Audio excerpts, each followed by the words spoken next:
लंबा नहीं बोलूँगा, 5-6 मिनट मैं सिर्फ अपना दिल का बात कहना चाहता हूँ। यहाँ मेरे छोटे भाई समान राजू बिस्ता के लिए मोदी जी का गारंटी लेकर के मैं आपके बीच में आया हूँ। आज जो विमल गुरुंग जी ने जो बातें कही, राजू बिस्ता जी ने जो आपको अपना अभी जो बात बताया, उसको पूरा करने के लिए 100% लागू करने के लिए इस देश का एक सीनियर मिनिस्टर, एक कैबिनेट मंत्री, मोदी जी का कैबिनेट का साथी होने के नाते नरेंद्र मोदी जी की ओर से पूरा करने के लिए गारंटी मैं दे करके जाना चाहता हूं। गोरखा समाज के लिए मुझे कहने के लिए बहुत कुछ है, क्योंकि हमारा बचपन से गोरखा समाज के साथ हम लोग उठक बैठक साथ में रहा है और बड़ा पला। और दिल्ली में हो या दुनिया में, मैं जब इंग्लैंड गया था वहाँ का गोरखा समाज मुझे मिलने आया। मैं जब ऑस्ट्रेलिया में गया वहाँ भी गोरखा समाज से मेरा मुलाकात हुआ, अमेरिका में भी, और पूरा देश भर में। आसाम में गोरखा का पॉपुलेशन बहुत ज़्यादा है, मेरे राज्य में भी, अरुणाचल प्रदेश, और जितने भी गोरखा समाज हमारे देश में है उनसे मैं बीच बीच में मिलते रहता हूँ। और आपने पिछले बार इतना अच्छा एमपी बनाया, आज मैं फक्र से आपको बताना चाहता हूँ, हमारे छोटे भाई राजू बिस्ता आज पार्लियामेंट के अंदर में गोरखा का आवाज बनकर के खड़ा है। और जब भी वो गोरखा का कोई भी समस्या सामने में आती है तो वो मुझे भी कहते हैं, प्रधानमंत्री जी को, गृह मंत्री जी को, और बाकी सीनियर मिनिस्टर के बाद में जाकर के पूरा गोरखा का जो प्रॉब्लम है उसको राजू जी पूरा सॉल्व करने के लिए 24 घंटे लगा रहता है। इसलिए इस बार के चुनाव में बहुत अच्छा मौका आपको मिला है। मुझे बताया गया कि गृह मंत्री जी उस दिन आने वाले थे, मौसम के चलते नहीं आ पाया, लेकिन उन्होंने राजू जी से बातचीत करके जो गोरखा का पुराना डिमांड है, मैं समझता हूँ गोरखा का सबसे बड़ा डिमांड तो बहुत है, लेकिन सबसे बड़ा इशू 2 होता है। 2 इशू में कोई भी समाज हो, गोरखा हो या कोई भी हो, अपना इज्जत, अपना पहचान, अपना जो वजूद है, इसके साथ कोई कॉम्प्रोमाइज नहीं करना चाहते हैं। इसलिए गोरखा समाज का वजूद के लिए, गोरखा समाज का पहचान के लिए भारत के संविधान में जो काम करके आपको अपना पहचान दिलाना है उसमें काफी हद तक आगे बढ़ चुके हैं। लेकिन पश्चिम बंगाल का सरकार ममता बनर्जी के चलते काफी रुकावटें आ रहे हैं। फिर भी मोदी जी का जो गारंटी है कि गोरखा समाज का मान और सम्मान को अगर कोई पूरा करेगा तो सिर्फ नरेंद्र मोदी ही कर पाएगा, कोई नहीं कर पाएगा। इसलिए आपको मैं फिर से आश्वासन देता हूं कि चुनाव के बाद आपके साथ में तालमेल करके विमल गुरुंग जी का गोरखा जन मुक्ति मोर्चा और अन्य गोरखा का जितना समाज का नेता यहाँ बैठा है, सबसे तालमेल करके मैं भी जिम्मेदारी से कहना चाहता हूँ, कैबिनेट में कोई बात आएगा तो, क्योंकि हमारा यहाँ से कोई कैबिनेट मिनिस्टर नहीं है, तो मैं आपका प्रतिनिधि के हिसाब से मैं हमेशा आवाज बनकर के खड़ा रहेंगे। आपके जो अटल बिहारी वाजपेयी के समय में लिंबू राइट का जो तवांग का जो हुआ था शेड्यूल ट्राइब का, उसके बाद जो छूट गया है, उसमें मैं जब कानून मंत्री था इस देश का, हम लोगों ने सारा सूची देखा है और गृह मंत्री जी ने आपको सूचना भी दिया है। जो 11 गोरखा जाति जिसको अनुसूचित जनजाति में सम्मिलित करना है, राय, गुरुंग, खास, नेवार, याखा जिसको देवानी कहते हैं, मगर, जोगी, सुनवार, भूजेल, तामी, धीमाल, इन लोगों को अनुसूचित जनजाति में सम्मिलित करने के लिए, संविधान में दर्जा देने के लिए प्रतिबद्ध है और मोदी जी की सरकार आपका पूरा मान सम्मान के साथ पूरा ये काम चुनाव के बाद करेंगे। मैं सिर्फ अपना दिल के बात रखते समय एक बात कहना चाहता हूँ, हमारा देश बहुत बड़ा देश है, दुनिया का सबसे बड़ा जनसंख्या वाला देश भारत देश है। इस देश में समाज के हर वर्ग रहता है, हर जाति के लोग, हर धर्म के लोग, लेकिन कांग्रेस पार्टी ने 60 साल इस देश को शासन करने के बाद कई जाति कई धर्म ऐसा है जो मेन स्ट्रीम मुख्य धारा से छूट गया था। मैं एक उदाहरण हूं, मैं धार्मिक की दृष्टि से देखा जाएगा तो मैं एक बौद्ध हूं, मैं एक बुद्धिस्ट हूं। जनजाति में सम्मिलित करने के लिए, संविधान में दर्जा देने के लिए प्रतिबद्ध है और मोदी जी की सरकार आपका पूरा मान सम्मान के साथ पूरा ये काम चुनाव के बाद करेंगे।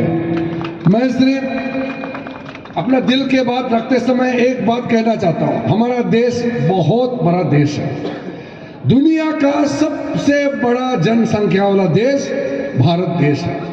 इस देश में समाज के हर वर्ग रहता है, हर जाति के लोग, हर धर्म के लोग, लेकिन कांग्रेस पार्टी ने 60 साल इस देश को शासन करने के बाद कई जाति कई धर्म ऐसा है जो मेन स्ट्रीम मुख्य धारा से छूट गया था। मैं एक उदाहरण हूं, मैं धार्मिक की दृष्टि से देखा जाएगा तो मैं एक बौद्ध हूं, मैं एक बुद्धिस्ट हूं, एक ट्राइबल भी हूं, मैं एक बुद्धिस्ट भी हूं। अब सोचिए, बुद्ध भगवान ने 2500 साल पहले हिंदुस्तान में जन्म लेकर के बुद्ध धर्म को फैलाया था, और इतना साल बाद अशोक सम्राट के बाद हमारा कोई राजा के हिसाब से राजा कनिष्क के बाद लगभग मिट गया था, और कांग्रेस का 60 साल के शासन में कोई हमारा नाम, कोई हमारा पहचान नहीं रखा। नरेंद्र मोदी जी प्रधानमंत्री बनने के साथ साथ एक बौद्ध आदमी, एक ट्राइबल आदमी को इस देश का कैबिनेट मिनिस्टर बनाया है। ये सिर्फ मेरे लिए नहीं है, ये सिर्फ किरण रिजिजू को इस देश का कैबिनेट मिनिस्टर बनाया, ये सम्मान मेरे लिए नहीं है, ये हमारे पूरे पहाड़ों में रहने वाले पूरा ट्राइबल, हमारा गोरखा, हमारा आदिवासी, सबके लिए एक सम्मान है। और जब आजादी हुआ, हमारा देश का कानून मंत्री कौन था? बाबा साहेब भीमराव अंबेडकर। अंबेडकर एक शेड्यूल कास्ट था। पहला कानून मंत्री अंबेडकर जाने के बाद 7 साल तक कोई जनजाति, कोई हमारा अनुसूचित जनजाति, शेड्यूल कास्ट, शेड्यूल ट्राइब से कानून मंत्री नहीं बन पाया। फिर मोदी जी ने इतने साल बाद में एक रिजर्व कैटेगरी से मुझे इस देश का कानून मंत्री बनाया है। उसी प्रकार से आपने देखा होगा, सुप्रीम कोर्ट में एक बड़ा जजमेंट आया, एक बहुत टिप्पणी जो हम लोग ने आपत्ति किया, सिक्किम में जो हमारे इंडियन नेपाली को लेकर के, भारत में रहने वाला गोरखा को लेकर के सुप्रीम कोर्ट में फाइनेंस मैटर में टैक्सेशन को लेकर के एक केस चला। सुप्रीम कोर्ट के 2 जजों का टिप्पणी आया और हमारे भारत में जितना गोरखा है उनको बड़ा दिल में चोट लगा। ये हमारा देश का सर्वोच्च, ये हमारा न्यायालय है, सुप्रीम कोर्ट। जैसे ही सुप्रीम कोर्ट का न्यायालय का टिप्पणी आया, मैं कानून मंत्री होने के नाते तुरंत चीफ जस्टिस ऑफ इंडिया, प्रधानमंत्री जी, गृह मंत्री जी को संपर्क करके हमने अपना अटॉर्नी जनरल, सॉलिसिटर जनरल को बोला कि सुप्रीम कोर्ट का जज का जो टिप्पणी आया है वो हमारे देश के लिए ठीक नहीं है और ये गोरखा समाज के लिए ठीक नहीं है। हमने उसको तुरंत एफिडेविट बना करके सुप्रीम कोर्ट में फिर से केस दायर करके सारा जजमेंट को फिर हमने चेंज करवाया और गोरखा नेपाली जाति को हमने पूरा फिर से सम्मान देने का काम किया है। क्योंकि इस देश में गोरखा जो नेपाली इंडियन नेपाली बोलता है, जो हम लोग गोरखा बोलते हैं, इसको किसी से भी कम हम लोग नहीं आंक सकते हैं। गोरखा समाज ने हमारा देश के लिए जो निछावर किया है, जो सेक्रीफाइस किया है, जो कुर्बानी दी है, उसको बराबर करना बड़ा मुश्किल है। नेपाली समाज का, गोरखा समाज का, ये हमारा दिल में रहना चाहिए। कोई भी गोरखा समाज का खिलाफ एक भी शब्द बोलेगा तो हम उसको कभी भी बर्दाश्त नहीं करेगा। इसलिए मैं गारंटी देता हूं, हमारे सांसद राजू बिष्ट जी के साथ मिल करके इस पूरा पहाड़ी इलाका और नीचे जो फुट हिल्स में है, डुअर्स में है, सिलीगुड़ी से लेकर के सारा इलाका आप समझ लीजिए, मैं भी आपका साथ देने के लिए राजू बिष्ट भाई के साथ में उनके साथी बनकर के, उसका बड़ा भाई बनकर के आपका साथ खड़ा रहूंगा।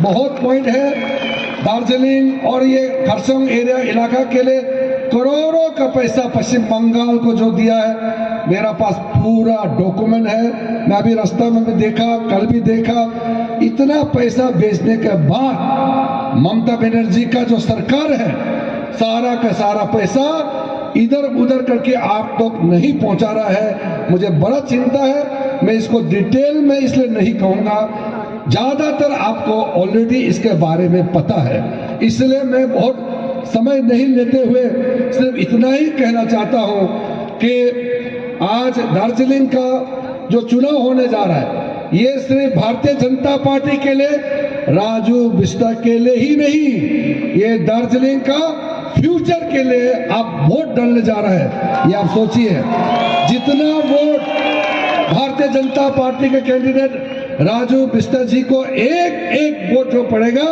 वो एक एक वोट आपका भविष्य बनाने के लिए, एक एक ईंट का पत्थर समझ करके आप चलिए, अपना घर बसाने के लिए, अपना फ्यूचर ठीक करने के लिए। इसलिए मैं फिर से आज जो यहाँ कार्यक्रम, इस मीटिंग का जो आयोजक है, ऑर्गेनाइजर्स है, सबको धन्यवाद देते हुए, फिर राजू जी, विमल जी, आप पूरे टीम, हमारे यहाँ जितने सीनियर लीडर आया है और जितने कार्यकर्ता, हमारे बीजेपी के शुभ चिंतक, सब आपको मैं फिर से बहुत बहुत धन्यवाद देकर के अपना वाणी को समाप्त करना चाहता हूं। जय हिंद।